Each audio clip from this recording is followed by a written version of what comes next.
That is a great question. Who is the best rock and roll singer that I have ever worked with? It's an easy answer. It would have to be Steve Perry, the front man for Journey from 1977 to 1987. Hall of Fame inductee, voted most influential rock singer of all time by Rolling Stone magazine. Well, this is the story of how I met Steve in 1974 and had the opportunity to record with him in 1975 during the prime of our lives. It was a great time back in Hollywood. Everybody in LA who's trying to get a serious record deal needs a good music business attorney. And it just so happened that Steve and I had the same attorney. His name was Andy Stern. Andy handled a lot of the big celebrities and was really the go-to guy. He said, let me ask him if I can give him your phone number. I said, great. So he actually called him up right then, and I got Steve's number, and I went home and I called him up. We talked for a good bit and decided that we would have a jam session at his mom's place out in the country. So we drove out to his mother's house. He had a set of drums there. He had been a marching band drummer in high school. So he was a pretty good drummer. And man, when I heard him sing, well, we had to start with something that we both knew. So we played All Right Now by Bad Company and Rocky Mountain Way and China Grove. And, you know, there were 4, 5, 6 rock songs that everybody knew and everybody had to play and know just for some common ground to get started. So we played those. The vibe was good. He was such a nice guy, you know. And that long black hair and that voice, angelic. So many octaves with emotional content and feeling that you just felt to your core when he was singing. Well, I had 14 new original songs that I wanted to get him to sing on. So we played the 14 songs after we had warmed up, and he said, you got some good material there. I'm interested in this project. So we packed our stuff up and we went back to Hollywood. He said, I want to see All the President's Men. It had just come out, Al Pacino, the Watergate break-in and such. So I said, all right, let's go. Well, we went and saw the movie, and after the flick, we went to my pad and we went through the 14 songs. And he said, I like this one, Stronger and Stronger. And I like this one, It's Over. That's a really pretty R&B ballad. He said, and I like this one, Any Way You Want It. Had a nice rock feel. So we agreed to rehearse those 3 songs until they were tight and ready to record. He came over about every 2 weeks and would joke around, and then I'd play the songs on my acoustic and would make some modifications and so forth. We rehearsed up into January. I recall it was around the 22nd. It was his birthday. He had just turned 26. Yeah. And I had gotten a tour of Asia for 2 months. So I said, Steve, I've got to go to Asia. I've got a tour. I'll be back at the end of March and we'll record in April. How's that? He said, okay, that's beautiful. Let's do it. So I went off on there, and he went off and had a side project going on. I came back and I booked the studio after a great, incredible tour of Asia, and I'll tell you about that on another video.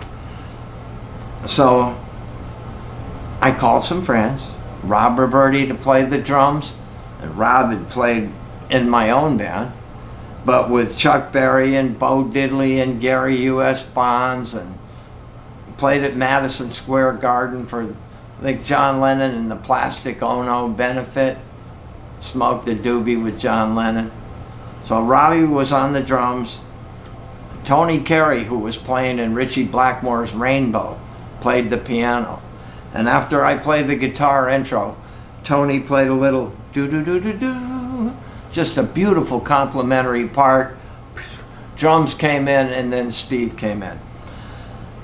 So we cut Stronger and Stronger in about maybe three times we had it. And then we did It's Over, and that took a little more, maybe 5 or 6 times, but we finally got it. And then Steve said, I don't want to do Any Way You Want It. I said, okay, cool. So I sent the band home, and we picked up our notes and went on into the engineer room. So we set the mic up right there so that we could communicate with the engineer and each other a lot easier. So we started out, and after an hour went by, we had maybe 12 tracks. And then 2 hours went by, and we had about 21 tracks. And you know Steve, he's a perfectionist. So we'd be listening to the last track, and he'd do one thing, and we'd look at each other, and we'd go, oh man, that's great. We got to do that in these other parts too. So we did it about 3-4 more times and said, look, we've got to have something here. And we had been putting stars on the various tracks, the 3 stars for the best, and we finally went with track 22. So we were happy. We went out and we partied, we celebrated, and I said, look, I'm going to have this stuff mixed and mastered. I'll give it to Andy, and when we get something, I'll give you a call. And he said, yeah, great. So he went off and started a group called Alien Project. It was really a hot group, kind of in the San Joaquin Valley there, up north.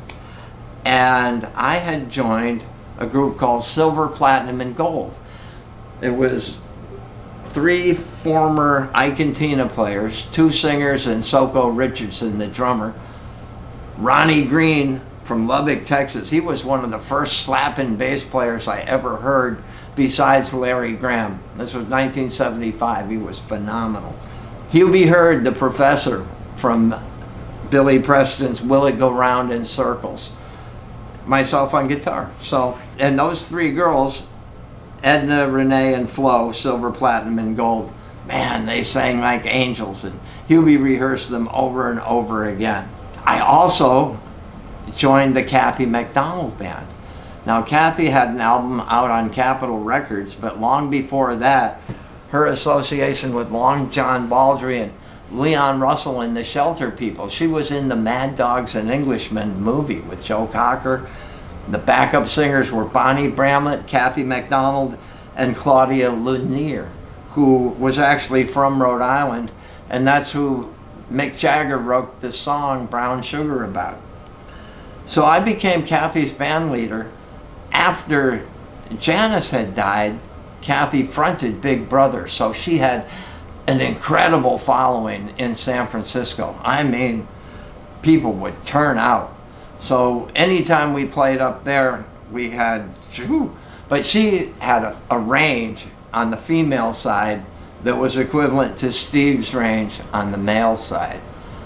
I'm very proud that I had the opportunity to record with Steve in the prime of his vocal career. And 2 songs are on iTunes on a little compilation called Before the Journey, Stronger and Stronger, and It's Over. It's Over is also on my first solo release, which is called I Need You. And I'll play a little bit of that track later in this video. But I want to thank you for your time and for listening. And if you do me this one favor, hit that like button, subscribe to my channel, and smash that bell so you can get notifications of the next behind the scenes video. All right, thank you very much. Keep loving your heart. I'll see you next time. Right is right. Wrong is wrong. Before the night be sure.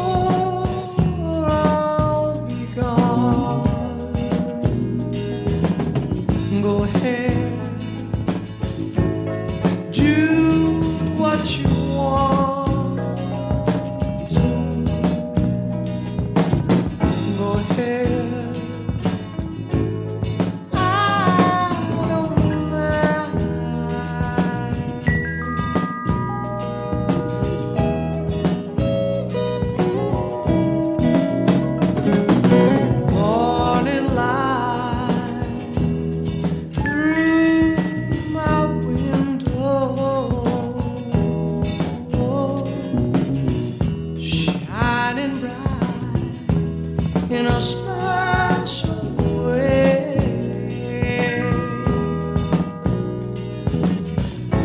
After the loving, after the evening,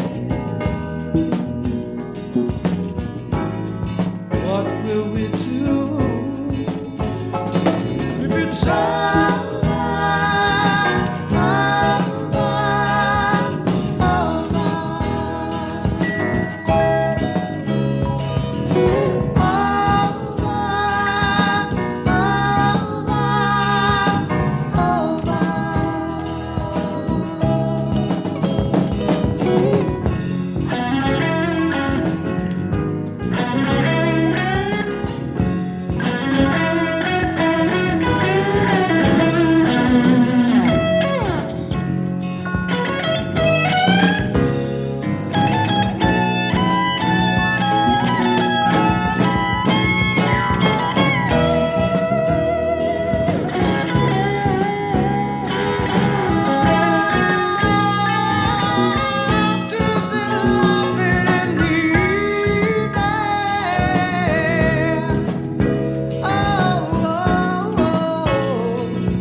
Do